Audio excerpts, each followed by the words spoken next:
Curfew کی جب یہ ہمارا دشمن ہندوستان مقبوضہ کشمیر میں کارروائیاں کرتا تھا، کرفیو لگاتا تھا، ان بیچاروں کو احتجاج نہیں کرنے دیتا تھا کشمیریوں کو، ہم ان کی مخالفت کرتے تھے۔ اب ہم وہی کام پاکستان میں کس منہ سے کر رہے ہیں؟ یہ پاکستان کے لیے بالکل بھی اچھا نہیں ہو رہا۔ حکومت کو چاہیے کہ یہ سوچے۔ دوسری میں نے آپ سے بات کرنی تھی، اکثر میڈیا ٹاکس میں اوپر یا لوگوں کی پرسیپشن یہ ہے کہ عمران خان مہنگائی کر کے گیا ہے۔ چلو ان کی بات مان لیتے ہیں، عمران خان معاہدہ کر کے گیا، یہ بھی چلو ایک منٹ کے لیے فرضی طور پر مان لیتے ہیں۔ عمران خان 150 روپے میں ڈیزل پٹرول دے رہا تھا، چینی 80-90 روپے میں مل رہی تھی، گندم اس سے آدھے ریٹ میں مل رہی تھی، چاول اس سے آدھے ریٹ میں مل رہے تھے۔ یہ بات تو طے ہے نا، اس بات سے تو کوئی انکاری کر ہی نہیں سکتا۔ پٹرول جو تھا وہ 150 روپے سے 310 روپے 12 روپے تک پہنچ چکا ہے، یعنی کہ 160 روپے کا اضافہ ہو چکا ہے۔ اگر عمران خان اتنے ہی قرضے لے کے گیا تھا، یہ جو 160 روپے اضافہ ہے، یعنی کہ یہ جو ایکسٹرا آمدنی ہے 150 روپے لیٹر سے زیادہ، یہ 160 روپے کدھر جا رہے ہیں پھر؟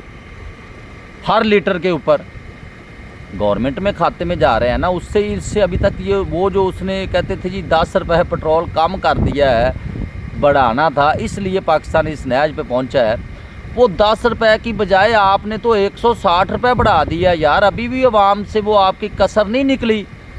چینی 90 روپے والی 180 روپے میں کر دیا یار، ہمارے گنے سے۔ وہ تو ڈالر کا اس کے ساتھ تو کوئی چکر نہیں ہے، اس کی تو کوئی ایسی چیز نہیں ہے جو ڈالروں میں آتی ہے۔ عوام کو پھدو تو نہ بنائیں، کرنی تو آپ نے اپنی مرضی ہے، لیکن یہ جو عوام ہے سب عوام کو اس طرح پاگل نہ بنائیں آپ۔ چینی پہ کون سے ڈالروں کے ذریعے خرچہ ہوتا ہے؟ آپ گنا ہم سے لیا، یہ میرے پیچھے بھی ابھی بھی گنے کی یہ فصل لگی ہوئی ہے، گنا ہم سے لیا 5 روپے کلو، ڈالروں میں نہیں خریدا شوگر ملز والوں نے گنا، 5 روپے کلو گنا خرید کے ہم زمینداروں کو دوبارہ 200 روپے کلو چینی بیچ رہے ہیں، 180۔ میں نے میرا ویلاگ اسی یوٹیوب چینل کے اوپر پڑا ہوا ہے، وہ جس میں میں نے ڈالروں کی بات کی تھی، اس کے اینڈ پہ میں آپ کو ادھر مینشن کروں گا، وہ آپ نے میرا ویلاگ دیکھنا ہے۔ فروری میں نے بتایا تھا کہ اگست ستمبر میں پاکستان میں چینی نایاب ہو جائے گی، ملے گی نہیں۔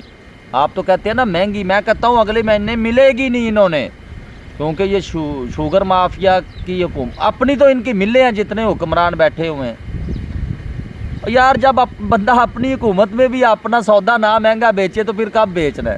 آپ خود بتائیں کہ شوگر مل جہانگیر ترین، آصف زرداری، میاں شہباز شریف، میاں نواز شریف، میاں حمزہ، ان کی تو شوگر ملیں ہیں۔ ذکا اشرف پی سی بی کا جو چیئرمین ہے، ان کی تو شوگر ملیں ہیں۔ اگر انہوں نے اپنی حکومت میں ہی اپنا سودا منافع سے یا اس طرح 10 گنا 100 گنا منافع سے نہیں بیچنا تو پھر کب بیچنا ہے؟ عمران خان تو ان کو تھوڑی بیچنے دے گا۔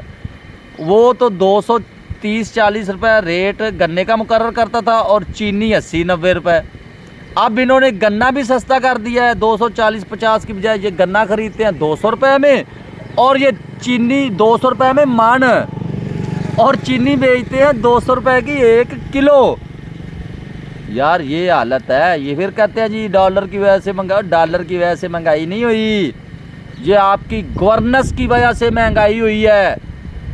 جب میں آپ کو یوریا کھاد، ہماری تو ضرورت ہے نا، ہم تو جاتے ہیں روز، ہم تو کاشتکار ہیں نا، کمینہ میں کون سا کوئی کاشتکار بیٹھا ہوا ہے؟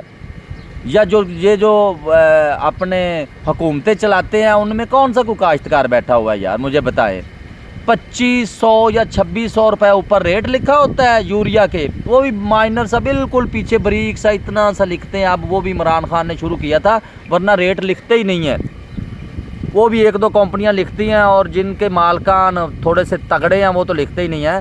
2500-2600 روپے یوریا کا ریٹ لکھتے ہیں اور ہمیں مل رہی ہے 4000 روپے میں، وہ بھی سفارشوں کے ساتھ 12500 13000 میں یہ ڈی اے پی مل رہی ہے۔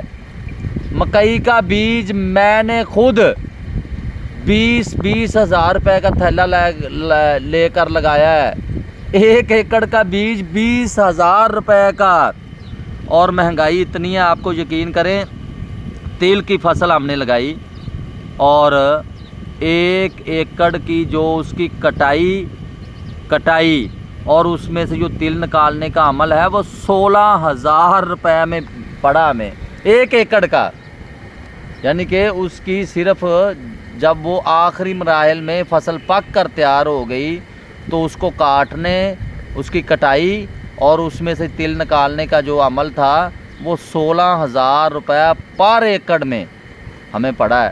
یعنی کہ ہر زمیندار کاشتکار اس ملک کی بقا کے ضامن جو لوگ ہیں ان کے ساتھ یہ ہو رہا ہے کہ ان کو گورنمنٹ ریٹ کے اوپر نہ کھاد مل رہی ہے نہ بیج مل رہا ہے۔ اور یہ میں آپ کو دکھا دوں، یہ ٹیوب ویل، یہ آپ دیکھ رہے ہیں ٹیوب ویل، یہ 1,000 روپے میں 1 گھنٹہ چل رہا ہے، دھڑا دھڑ 24 گھنٹے جب تک بجلی ہوتی ہے یہ چلتا رہتا ہے، کیونکہ پانی فصلوں کو لگانا ہے۔ نہروں میں تو پانی ہے نہیں، ہمارے حکمران ڈیم تو بناتے نہیں، ڈیم کا تو نام نہیں لینے دیتے۔ اچھا آپ کو ایک بات نوٹ کی ہے کہ سب سے سستی بجلی ڈیم سے بنتی ہے؟ کسی تجزیہ نگار نے، کسی ٹی وی والے نے پچھلے اتنے ماہ سے پاکستان میں یہ جو مہنگی بجلی کا عذاب آیا ہوا ہے، کسی نے کبھی نام لیا ہو کہ یار ڈیم بنائیں؟ جو ڈیم عمران خان کے دور میں شروع ہوئے تھے ان کا کیا بنا؟ ان کی تکمیل کب ہوگی؟ ان کے اوپر کام کیوں روکا گیا؟ کیوں کام سست ہوا؟ کسی بندے نے نام لیا؟ لیں گے بھی نہیں، یہ ڈیم کا نہیں نام لیتے۔ ڈیم کے تو نام لیتے ہوئے ان کی زبانیں جو ہیں وہ بند ہو جاتی ہیں، جام ہو جاتی ہیں، کیونکہ ڈیم بننے سے عام پاکستان کی بھلائی ہے، پاکستان کی ترقی کا ضامن ہی صرف ڈیم ہے۔ ہمارے ہمسایہ ملک ہندوستان نے ہزاروں ڈیم بنائے، ہزاروں۔ ہمارے ملک میں پچھلے 50 سال سے ایک بھی ڈیم نہیں انہوں نے بنایا، اور اوپر سے یہ کہتے ہیں ہم زرعی ملک ہیں۔ زرعی ملکوں کے یہ حال ہوتے ہیں۔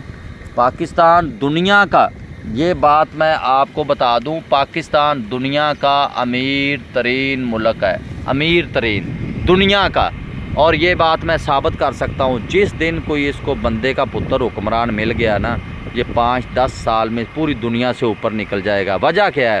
وجہ یہ ہے کہ زرعی ملک ہے، اس کے پاس کھانے پینے کی وہی زیادہ اہمیت کے عمل ہوتے ہیں، اس کے پاس کھانے پینے کی ہر چیز اپنی ہے۔ معدنیات اس میں اتنی ہے کہ دنیا میں تیل نکلتا ہے، پاکستان میں سونا پڑا ہوا ہے۔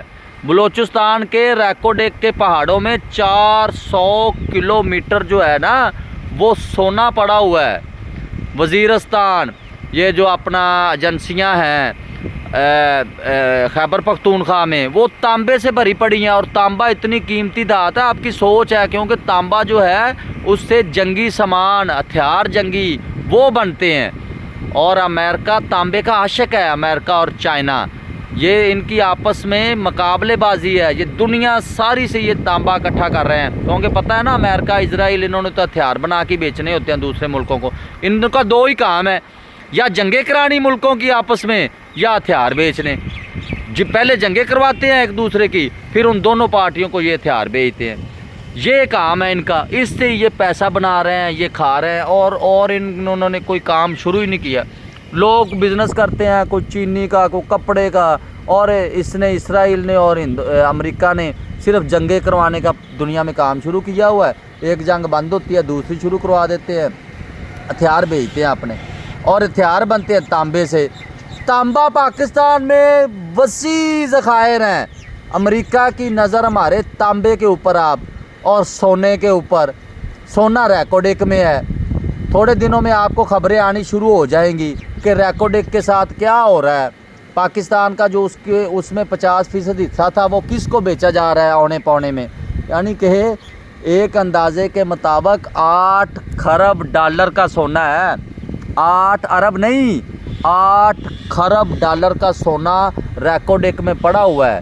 یہ کوئی عام میرا اندازہ نہیں ہے، یہ دنیا کی سب سے جو بڑی فرمز ہیں نا ان کا یہ اندازہ ہوا، مشینوں کے ساتھ انہوں نے سب اس کی ریسرچ کر کے اس کے بعد یہ اندازہ لگایا ہے کہ جس ملک میں یار 8 خرب ڈالر کا سونا پڑا ہو، اور اس ملک کو کوئی 8 ارب ڈالر بھی ادھار نہ دے، ادھار، حالانکہ قرضہ تو اتنے یار مہنگی چیزیں ہمارے پاس، اتنا ہمارا اثاثہ اس کے اوپر کوئی بھی دے سکتا ہے، لیکن قرضہ اس لیے نہیں یہ اتارتے، اس کو بڑھاتے جاتے ہیں کہ یہ ہمارے سونے کے برابر کر کے ہمیں چھوڑیں گے۔ ان کو پتہ ہے اگر ابھی نکالا تو یہ قرضے واپس کر کے یہ ملک آزاد ہو جائے گا۔ اور آزاد پاکستان، حقیقی آزادی جس کو کہتے ہیں، آزاد پاکستان کم از کم امریکہ کے بارے میں تو نہیں ہے، کیونکہ اس نے ایک دفعہ پھر افغانستان میں آنا ہی آنا ہے، یہ میں آپ کو بتا دوں، اور رستہ یہی ہے پاکستان کی طرف سے ہی اس نے جانا ہوتا ہے، کیونکہ انہوں نے طالبان نے ان کو تسلیم کرنا نہیں امریکہ کی بدماشی کو۔ جیسے کوئی بھی غیرت مند قوم کہاں کسی کی بدماشی، کسی کی بات سنتی ہے یار؟ ابھی ایران کو دیکھ لیں، وہ امریکہ کی بدماشی کو قبول نہیں کرتا، بہترین ہے، ترقی کر رہا ہے، اس کی عوام خوشحال ہے۔ افغانستان یار ہم سے پچھلے دنوں ابھی 2 سال بھی نہیں ہوئے آزاد ہوا ہے، یقین کریں، ادھر کوئی دوست بتا رہے ہیں کہ وہ ادھر امن و امان کی یہ صورتحال ہے کہ لوگ اپنی دکانوں کو تالے بھی نہیں لگاتے۔ انہوں نے اسلامی قوانین رائج کر دیے ہیں، مسلمان کی بقائی اسلام میں ہے، جس کا نام ہی مسلمان ہے، جس کے ملک کا نام ہی اسلامی جمہوریہ پاکستان ہے، جن ملکوں میں بھی اسلامی قوانین ہے وہ ترقی، سعودیہ، UAE، افغانستان، وہ ایران، وہ ترقی کر رہے ہیں، اور ہمارے حکمران ہمیں اسلامی قوانین کے نزدیک نہیں آنے دیتے، کیونکہ انہوں نے اپنے آپ پہ نہیں لاگو کرنے ہوتے۔ عام بندے نے بیچارے نے کون سا چوری کرنی ہوتی ہے کہ اس کو ہاتھ کاٹنے سے ڈر لگے؟ چوریاں تو انہوں نے بڑی بڑی کرنی ہوتی ہے، ان کو ڈر لگتا ہے کہ پھر ہمارے بھی ہاتھ کاٹنے پڑیں گے۔ اس لیے پاکستان کو، ہم مسلمان ہیں الحمدللہ، ہمیں اسلام کی طرف آنا پڑے گا اگر ترقی کرنی ہے تو۔ جیسے ترکی واپس اسلام کی طرف گیا ہے، کمال اتا ترک نے ترکی میں بالکل انگریزی نظام نافذ کر دیا تھا، وہاں کی خواتین سکرٹ پہنتی تھی، دوپٹہ لینے کے اوپر پابندی تھی، مساجد میں اذان دینے کے اوپر پابندی تھی، تب یعنی کہ کمال اتا ترک کے بعد جب وہاں کے حکمران آئے، انہوں نے نجیب اربکان، انہوں نے یہ سوچا کہ پاکستان، ترکی کی بقا اسلام میں ہے، وہ واپس اسلام کی طرف گئے۔ اب وہ واپس اسلام کی طرف گئے ہیں تو انہوں نے ترقی کرنی شروع کی ہے، کیونکہ انسان کی جو حقیقت ہوتی ہے وہ جھٹلائی نہیں جا سکتی۔ الحمدللہ ہم مسلمان ہیں، کلمے کے نام پہ ہم نے یہ ملک آزادی حاصل کی ہے، یہ ملک حاصل کیا ہے، اور اب ہم اگر اسلام سے دور ہو گئے، اسلامی قوانین سے دور ہوتے جا رہے ہیں، ہم ترقی کر ہی نہیں سکتے یار۔ میری آپ سے گزارش ہے میرے بھائیوں کہ جب بھی دعا کریں پاکستان میں کے اندر اسلامی نظام کے بارے میں دعا کریں۔ اس پاکستان کی ترقی اسلام سے ہی ہے، کیونکہ نام سے پہچانا جاتا ہے نا، ہمارا نام اسلامی جمہوریہ پاکستان۔ اسلام میں ذخیرہ اندوزوں کی کیا سزائیں ہیں؟ سخت سزائیں ہیں، اور پاکستان میں اس وقت ذخیرہ اندوزی ثواب سمجھ کے یہ لوگ کر رہے ہیں۔ کھاد، چینی، کھانے کی اشیاء، رمضان المبارک میں کھجوریں ہیں، یہ تک یہ سٹاک ذخیرہ اندوزی کر لیتے ہیں۔ ابھی آپ کھاد کے گودام دیکھیں، یقین کریں اربوں روپے کی کھاد پڑی ان کی مہنگی ہو گئی ہے، جس کی کروڑوں کی تھی اس کی اربوں کی ہوگی۔ یار آپ خود اندازہ لگائیں کہ ایک 2500 روپے والی بوری جو ہے یوریا کی، وہ 4000 روپے میں بیچ رہے ہیں، یعنی کہ ایک بوری کے اوپر 1500 روپے منافع کما رہے ہیں، اور لاکھوں بوریاں، کروڑوں بوریاں پاکستان میں روزانہ استعمال ہوتی ہیں، اور ایک بھی ایسی نہیں ہے جو گورنمنٹ ریٹ پہ یہ بیچے، اور عوام جو ہے وہ بس آپ کو پتہ ہی ہے، ان کو پتہ ہی نہیں، عوام بیچاری پس رہی ہے، حکومت کو کوئی اندازہ ہی نہیں ہے یار کہ ہو کیا رہا ہے۔ حکومت ہماری نگران حکومت، وہ آئی تو الیکشن کروانے ہیں، کبھی اس کی وزیر، کسی مشیر، کسی وزیر اعظم سے آپ نے الیکشن کا نام سنا ہے؟ وہ کہتے ہیں جی ہم نے تو نہیں الیکشن کرانے، وہ تو الیکشن کمیشن کا کام ہے بس۔ اور یار نگران حکومتیں الیکشن کرواتی ہیں، نگران حکومت 24 گھنٹے کام ہی یہی ہوتا ہے کہ الیکشن کرتے رہتے ہیں، لیکن ہماری کیسی ماشاءاللہ نگران حکومتیں ہیں کہ وہ بالکل الیکشن کا نام ہی نہیں لے رہی کہ پتہ نہیں کب کرانے ہیں کب نہیں۔ یار زید المیعاد حکومتیں صوبوں کے اوپر بیٹھی ہوئی ہیں، پنجاب میں اور خیبر پختونخوا میں 90 دن کے لیے آئی تھی، اب تو 9 ماہ ہو گئے ان کو، کوئی پرواہ نہیں ہے کسی کو۔ آئین کو کیا ہو رہا ہے، قانون کو، جس ملک کی میں آئین کے اوپر ہی عمل درآمد نہ ہو اس میں برکت کیسے آ سکتی ہے؟ آپ خود بتائیں، بے برکتی ہوگی نا۔ عوام دن رات بیچاری محنت مزدوریاں کر رہی ہے، برکت نہیں آ رہی۔ وجہ یہ ہے کہ ہم نہ قانون کے اوپر عمل درآمد کرواتے ہیں، نہ کرتے ہیں، اور نہ آئین کے اوپر عمل درآمد کرواتے ہیں، نہ کرتے ہیں یہ۔ اور جھوٹے پرچے، توبہ یا اللہ توبہ، آپ دے جھوٹے پرچوں کا اندازہ، توبہ یا اللہ توبہ۔ اور اس کی جو بے برکتی ہے، یہ ملک کبھی آگے کیسے جائے گا؟ او یار کوئی تو ایسا حکمران ہمارے نصیب میں آ جائے، 70 سال ہو گئے ہیں، جو کم از کم یہ جھوٹے پرچے تو ختم کر دے یار۔ بندہ اعتکاف میں بیٹھا ہوتا ہے، تھانے میں اس کے اوپر چوری کا پرچہ، بکری چوری کا پرچہ ہوا ہوتا ہے یار۔ یہ ہماری کیا کریں اب، کیا روئیں پیارے پاکستانیوں آپ کے پاس۔ لیکن یار آپ دعا کریں کہ پاکستان کو اللہ تعالیٰ کو ایسا حکمران نصیب کرے جو پاکستان کا سوچے، جو عوام کا سوچے، اپنا نہ سوچے، اپنے خاندان کا نہ سوچے۔ شکریہ۔